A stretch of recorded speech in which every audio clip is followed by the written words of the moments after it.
Ciao Juventini of the world, my name is Giuseppe, welcome back on the channel. Could the story of Juventus Parma be different if Ken Agnellis, as you can see in the images, is scoring that goal? If at the 94th minute Del Prato is not going out of nowhere, arriving and taking that ball out of the goal and putting it in corner kick that was not even given to Juve because we had the triple whistle. Well, if we are speaking about the result, yes, because the result would not have been 2-2, but a 3-2 victory. We would have spoken today about the fino alla fine Juve that is never giving up. About a different ranking, it would have been a total different narrative about the context, but not the game. Because today, in the post-game analysis, would have said exactly the same thing. That yesterday it was a horror game. That yesterday we did a lot of mistakes. That the Juve that we saw yesterday on the field is unacceptable, committing too many mistakes that is costing us points. In today's video, you saw that we started with the images. Today, I don't want to go too much into tactics. I don't want to use the tactical path, but I want to use real-time images, or at least the real images of yesterday. I give you a picture, Weston McKennie and Timothy Weah, and these are actually the mirror of the games of yesterday. People that were able yesterday to do, scoring both one goal, but also to undo, because they are entering in the goals that we concede. You will tell me, Beppe, what about Danilo? It's already 1 minute that you are speaking, you didn't mention Danilo.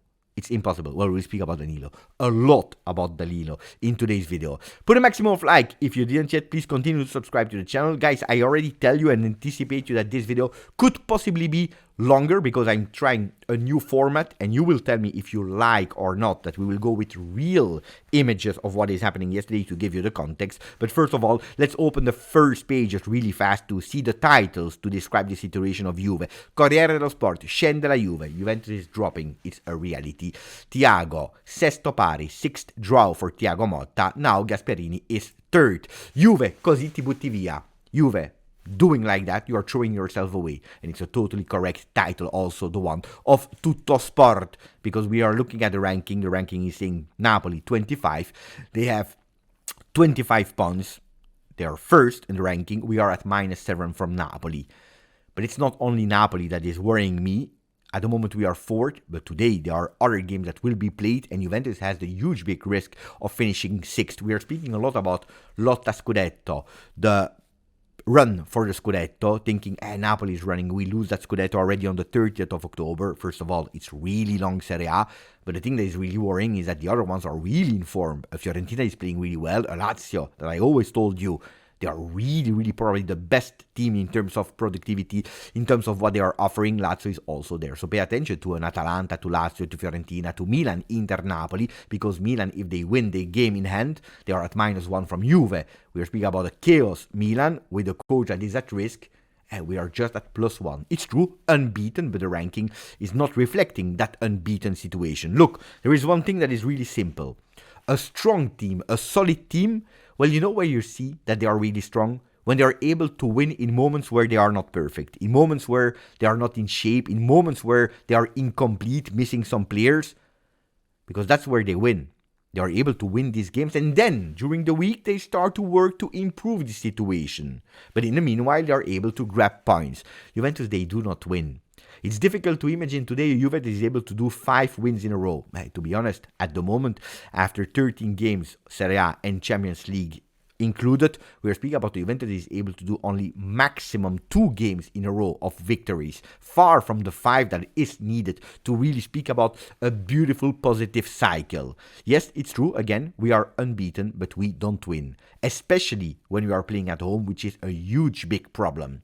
Gazzetta dello Sport is speaking about the one that is able to reply to the 4-4. It's Inter, it's not Juve. And I always told you here on the channel that beautiful remontada against Inter would have made sense only if Juventus was able to answer with a victory against Parma. Inter was able to do it against Empoli. Juve was not able to do it against Parma. Point for Inter, not for Juve. Juve non c'è difesa. Juve, there is no defense. And that's where we are entering. We are opening the chapter of Danilo. 1 goal conceded in 7 games with Gleison Bremer, 8 goals conceded in the last 5 games, even more if we are conceding, if we're looking at the games played without Gleison Bremer, but 8 goals conceded in 5 games without Bremer, a lot of them played with Danilo, is a problem. I will tell you something that is extremely unpopular, but extremely unpopular. Is it only because of Danilo, that we lose the game of yesterday, that we draw the game against Inter, that we lose the game of Stuttgart. No. I will tell you before people are starting to say, Beppe, you're in love with Danilo, it's Capitano, you're defending him. No. If it's for me, if I'm the coach, if I have to choose, I would not play him for the next coming games. Because Danilo is really a problem at the moment. But it's not only Danilo, and there is also another person to blame on that, and it's Thiago Motta. Why? I will tell you after the sequences of images that I will show you, but also if you're analyzing really in detail the game of yesterday, the images of the goals of yesterday, not only Danilo is at fault. Let's first talk about the numbers really fast. Well, Juventus is winning in everything, in the possession, in the pass accuracy, in the passes that we are doing, a lot. Also in the average position on the field, also in the shots, the attempts, 24 attempts, 6 shots on target. We are winning on everything except of one. The most important one, the result, because it's a 2-2. But if we are looking at the game, there again, we start again to see what we are explaining you since a few weeks. Juventus is giving away the start of the game. And if in the beginning, it was not that much a problem because we were really solid in defense, Como, Verona, Napoli, we are doing it again. And after Stuttgart, I told you there is a pre-Stuttgart, there is a post-Stuttgart, where teams, they realize that not only they need to play in the home of Juve or against Juve with a really low block, but also they can attack. They can punish us because Juventus go in total confusion. Well, look at the game of yesterday. We are giving away, here you see it on the momentum, the first 15 minutes of Parma. Even if we concede it immediately after 2 minutes, we continue to give them the control of the game. We are even risking that they score another goal. We are risking to commit a penalty that we did. Luckily, the ball was out, but that's really, really dangerous. And you need a bit of time before Juve coming on the field. The first 30 minutes until the goal of Weston McKennie are drama, are horror for Juve. Really, really, really bad in that momentum that you can see. What I saw yesterday was really horror. As I told you, I saw a totally unbalanced team yesterday. At a certain moment, I said it live yesterday, and in a post-game live, we saw tennis. And that's unacceptable. You cannot watch tennis if you're at match day 10 of Serie A against Parma. In your home, you cannot watch tennis. When I'm saying tennis, it's at a certain moment the game went from one side to the other, from one side to the other. There was absolutely no organization. The team was totally split in two, but totally split in two. Look, it's not the midfielders that are a problem, but our midfield. When I'm saying it's not our midfielder, why? Because McKennie did yesterday some top things, but also some flop things. But you see that he has the qualities. We were missing someone that was able to create. We were missing the goals from a midfielder. We were missing the assists from a midfielder yesterday and the day before. Weston McKennie is doing these kind of things. Locatelli was invisible in the first half, and then he's suddenly becoming and transforming himself in the MVP in the last 20 minutes, taking risks with these vertical passes, the same passes that he was trying to do against Inter, things that he was not doing the season before. So it's not really the men, the midfielders, but the way that our midfield is working. Look at the position at the end of the first half. It's a team that is totally split in two, where the midfielders, some of them, they are helping in defense, some midfielders are helping in offense, but there is nobody there in the middle of the field. A team split totally in two, and Motta yesterday after the game said that he was not happy. He said we are not aggressive enough. It's true that we lost again all our aerial duels. At a certain moment, 75% aerial duels won by Parma. That starts to be really a problem. We cannot lose all these duels. But then he said it's impossible actually to give that much to a team that is extremely fast, especially in counter-attack, and vertically they are able to split the team in two. We need balance and we need patience. I agree, Thiago Motta. Your analysis of the post-game is totally correct, but we knew it before that Parma was a team that was playing like that, and we already had an example 8 days before against Stuttgart, again in our home, where from the beginning of the game, they are entering with a full aggressivity, with full of speed, physically much better than Juve. So if we're looking now in details, the goals, and that's the moment where we arrive and analyze image by image what happened, and why I'm telling you it's not only Danilo. What can we see on the first goal that we concede after 2 minutes and 36 seconds? That we have an organized defense, apparently, with 6 men on a line, while you have 5 men of Parma. What do we see? That actually the way that we are man-marking our men is wrong. Because you see a Weston McKennie that is going and man-marking 2 players where you have a Gatti that is actually ignoring these two players in a first instance on that cross that they're arriving from the back. You see a Wea that is having actually a really bad position because we know it. These are the basics of defense. You need to be in front of the defense in these kinds of situations. You need to man mark him. If you are giving him that space because he's in your back, you're already committing one mistake.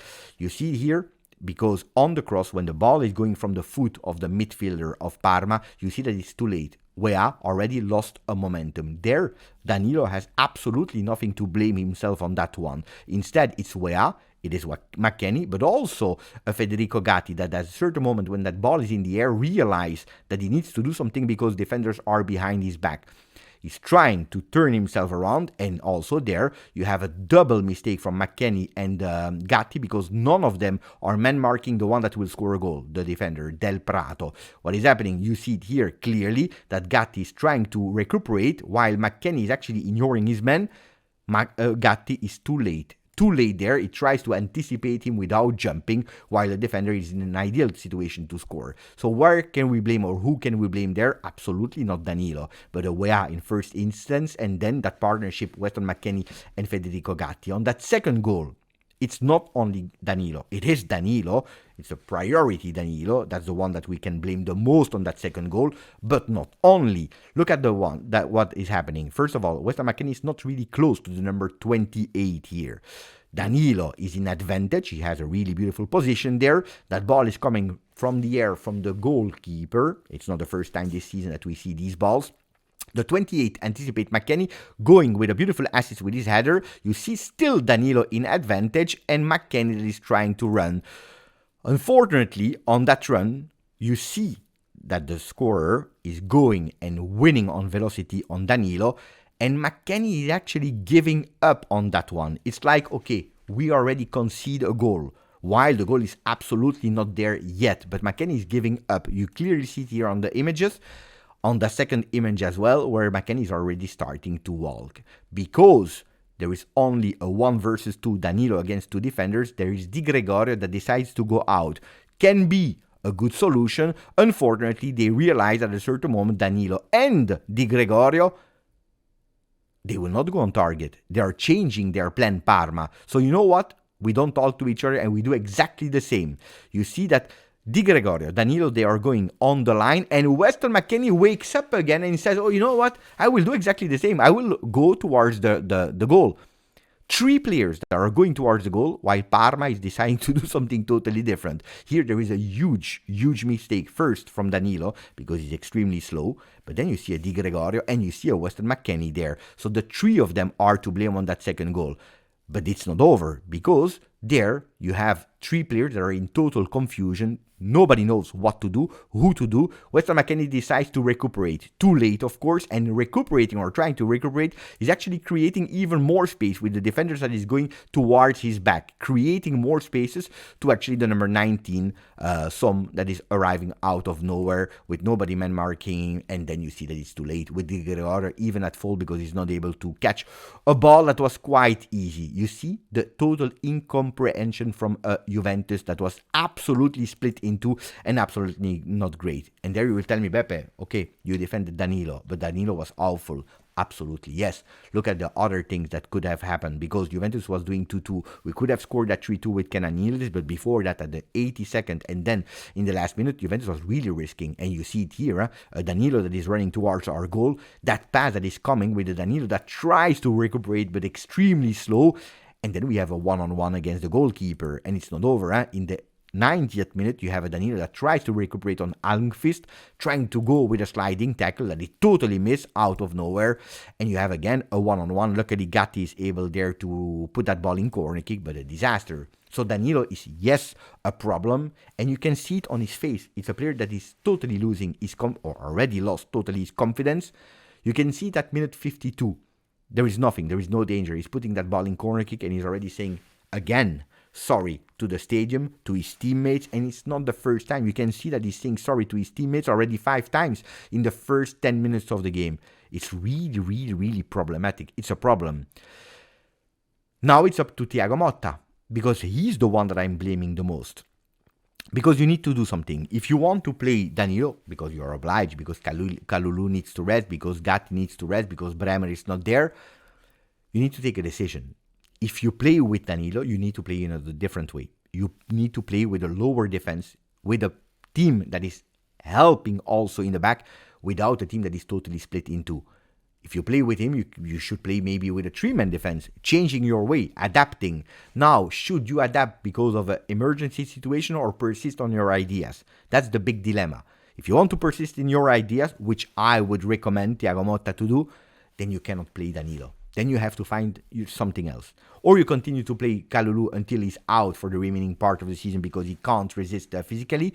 Or you find something else, maybe the young kid or whatever, but you need someone that has velocity. Because if you're asking your team to solve the fact that we are not scoring goals, but that actually keep that our defense that is really open, exposed to these one-on-one that are extremely fast, as we saw with Stuttgart, as we saw against Inter, as we saw yesterday against Parma, then it's one of your problems. Then it's you that it's not helping Danilo. You're actually putting him even more in difficulty, because we know that speed is absolutely not his skill. Actually, it's his weakest point. So the speed is a problem. We saw it, but now it's on Thiago. Danilo, what do? We change plan to play with Danilo in case of emergency like we were yesterday, or you don't play Danilo. That's the thing. Then, of course, it's not only everything on Thiago Motta, because that goal that Dusan Vlahovic is missing is a disaster. Look at the frequency of images. You see Weston McKennie again, because McKennie was lights and shadow. Look at that. That's the light of the moment. On that 1-0, he's in front of the goalkeeper, again, with a header. Goalkeeper is deflecting that ball. Look at the body language of Dusan Vlahovic. The first one, he's not ready. That's not a striker that is ready. He needs 1 second to really wake up and to realize that maybe the team needs him to put that tap in. And that's where he's going, but he's also not perfectly with his body there to recuperate that ball. And that's where the miss is coming, because probably he was not ready, not believing as a real striker that the ball was not sure to go in. And then with the uncoordinated movement, he's putting that ball extremely high. This is something that cannot happen. We saw it against Cagliari, that missed goal. We saw it yesterday.